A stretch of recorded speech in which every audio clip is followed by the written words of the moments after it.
Let's my good news. नमस्कार, let's my good news. और good news में मैं हूं आपके साथ महेश सिंह। राजस्थान के बालोतरा शहर से निकली आयशा पवार ने अमेरिका में पायलट प्रशिक्षण पूरा कर एक नया इतिहास रच दिया है। छोटे शहर के सीमित संसाधनों के बावजूद बड़े सपनों को हकीकत में बदलने वाली इस युवती की सफलता ने न सिर्फ उनके परिवार को गर्व से भर दिया, बल्कि पूरे शहर को प्रेरणा का संदेश दे दिया है। ढोल नगाड़ों, फूल मालाओं और मिठाइयों के बीच आयशा का स्वागत करते हुए शहरवासी कह रहे हैं, आयशा तू हमारी शान है। आयशा के पिता जेठाराम पवार गुजरात के सूरत शहर में पिछले 15 वर्षों से कपड़ों का खुदरा व्यापार चला रहे हैं। पारंपरिक पवार परिवार से ताल्लुक रखने वाले जेठाराम ने अपने इकलौती बेटी के सपनों को पंख लगाने के लिए हर संभव त्याग किया। हमारा परिवार कभी अमीर नहीं था, लेकिन आयशा के जुनून ने हमें मजबूत बनाया, जेठाराम ने भावुक होकर बताया।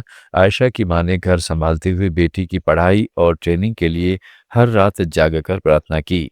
दादा नारायण पवार, जो खुद स्वतंत्रता संग्राम के दौर के सिपाही रहे, उन्होंने कहा, यह हमारी बेटी ही नहीं है, पूरे समाज की जीत है। आयशा बालोतरा के सरकारी स्कूल में 12वीं पास करने के बाद उन्होंने जोधपुर के एविएशन एकेडमी में प्रारंभिक प्रशिक्षण लिया, लेकिन प्रोफेशनल पायलट बनने के लिए उन्होंने अमेरिका के फ्लोरिडा स्थित प्रसिद्ध एविएशन सेंटर का रुख किया। वहां 2 साल की कठिन ट्रेनिंग के दौरान उन्हें मौसम की मार, ऊंचाइयों की चुनौतियां और आर्थिक तंगी का सामना करना पड़ा। पहली बार प्लेन उड़ाते हुए हाथ कांप रहे थे, लेकिन बचपन से देखा सपना मुझे हार मानने न दिया। आयशा ने बताया कि उन्होंने 200 घंटे से अधिक फ्लाइट टाइम पूरा कर कॉमर्शियल पायलट लाइसेंस हासिल किया। इस दौरान उन्होंने पार्ट टाइम जॉब्स कर फीस का इंतजाम किया और ऑनलाइन कोर्सेज से हिंदी इंग्लिश कम्युनिकेशन सुधारा। घर लौटते ही बालोतरा में हर्षोल्लास का माहौल छा गया। मुख्य बाजार से गुजरते हुए आयशा का रथ सजाया गया, जिसमें स्कूली बच्चे नारे लगा रहे थे। शहरवासियों ने कहा, आयशा जैसी बेटी राजस्थान का गौरव बढ़ाएंगी। सरकार को ऐसी प्रतिभाओं के लिए स्कॉलरशिप देनी चाहिए। आयशा ने कहा, पायलट बनना मेरा बचपन का सपना था। आकाश में उड़ान मुझे आज़ादी का एहसास दिलाता है।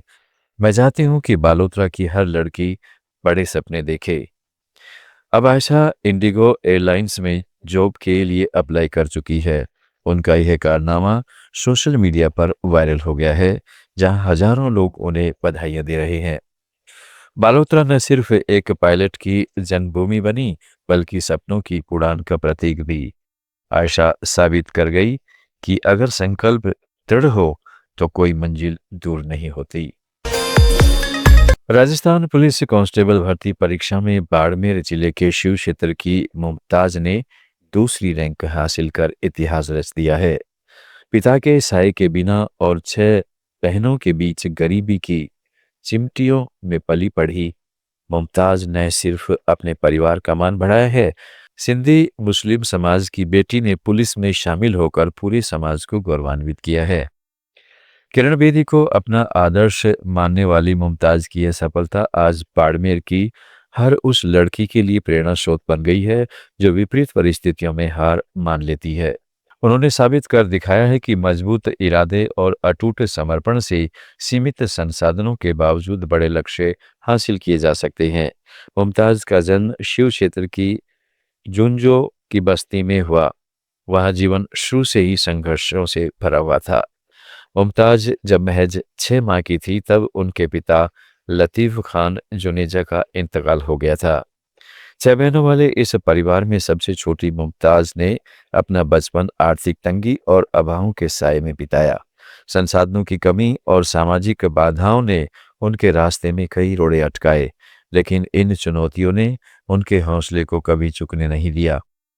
गरीबी की मार झेलते हुए भी उन्होंने शिक्षा को अपना सबसे बड़ा हथियार बनाया और पिता के अधूरे सपनों को पूरा करने की ठान ली।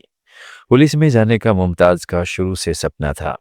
उन्होंने कई बार पुलिस भर्ती परीक्षा और अन्य प्रतियोगी परीक्षाओं में प्रयास किया, सफलता नहीं मिली, लेकिन वह हार नहीं मानी।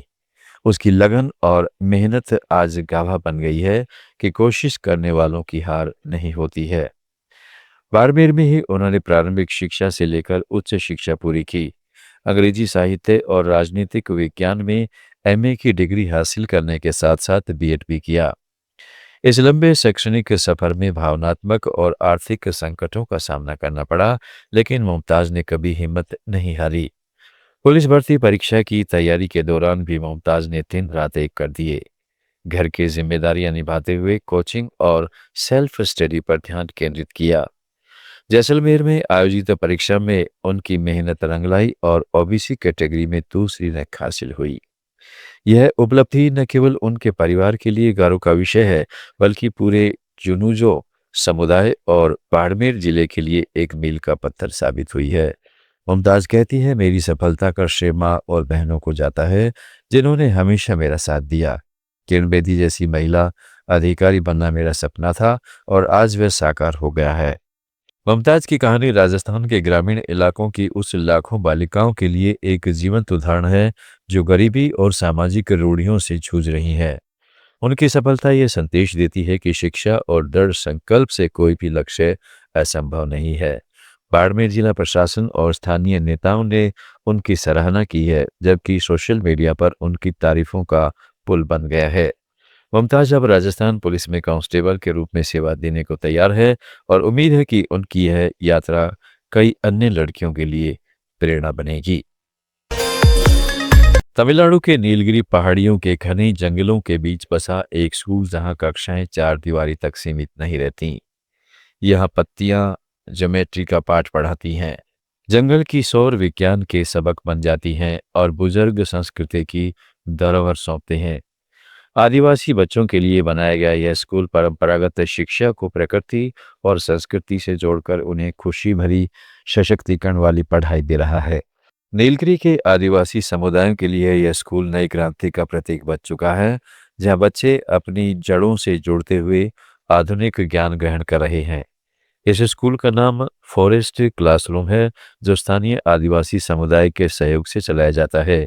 यह पारंपरिक कंक्रीट की इमारतों के बजाय खुले मैदान, जंगल और नदियां कक्षाएं हैं। उदाहरण के लिए ज्योमेट्री सिखाने के लिए बच्चे पेड़ की पत्तियां और डालियों को देखते हैं, जहां प्राकृतिक आकृतियां त्रिभुज, वृत्त और बहुभुजों को जीवंत रूप देते हैं। विज्ञान की कक्षाएं जंगल की सैर के दौरान होती हैं, जहां बच्चे पौधे, कीड़ों और मौसम चक्रों को छूकर समझते हैं। बुजुर्ग सदस्य लोक कथाओं, गीतों और रीति रिवाजों के जरिए इतिहास, नैतिकता और पर्यावरण संरक्षण सिखाते हैं। यह तरीका न केवल बच्चों को परिचित से लगता है, बल्कि उनकी रुचि को भी बनाए रखता है। स्कूल की शिक्षिका राधिका कहती है, हमारा लक्ष्य बच्चों को किताबी ज्ञान ही नहीं बल्कि जीवन कौशल देता है। आदिवासी बच्चे पहले स्कूल से डरते थे, लेकिन अब वे उत्साहित होकर आते हैं। स्थानीय समुदायों जैसे इरुला और टोडा आदिवासियों के 200 से अधिक बच्चे यहाँ पढ़ते हैं। सरकारी सहायता और एनजीओ के समर्थन से यह मॉडल विकसित हुआ है, जो अन्य पहाड़ी क्षेत्रों के लिए मिसाल बन सकता है। विशेषज्ञों का मानना है कि यह प्रकृति आधारित शिक्षा ड्रॉप आउट दर को कम करेगी और सांस्कृतिक संरक्षण को मजबूत बनाएगी। नीलगिरी प्रशासन ने इस पहल की सराहना करते हुए इसे विस्तार देने की योजना बनाई है। यह स्कूल साबित कर रहा है कि शिक्षा का सच्चा स्वरूप बच्चे की दुनिया से जुड़ा होना चाहिए। आदिवासी बच्चों के चेहरों पर मुस्कान देखकर लगता है कि यहाँ सपने उड़ान भर रहे हैं। गुड न्यूज में आज इतना ही। जुड़े रहिएगा लेट्स माइक के साथ। आप सुन रहे थे let's make more than radio. Follow कीजिए हमें हमारे सोशल मीडिया प्लेटफॉर्म्स पर। It's time for news. It's time for more than radio. Presenting the first radio news app, Let's Mic. Let's Mic, a news-based app on your phone where you get to watch and listen news, talk shows, interviews, radio show podcasts. On Let's Mic, you get all relevant information of TV, print, radio, podcast, and digital. Let's Mic talks about every segment of life.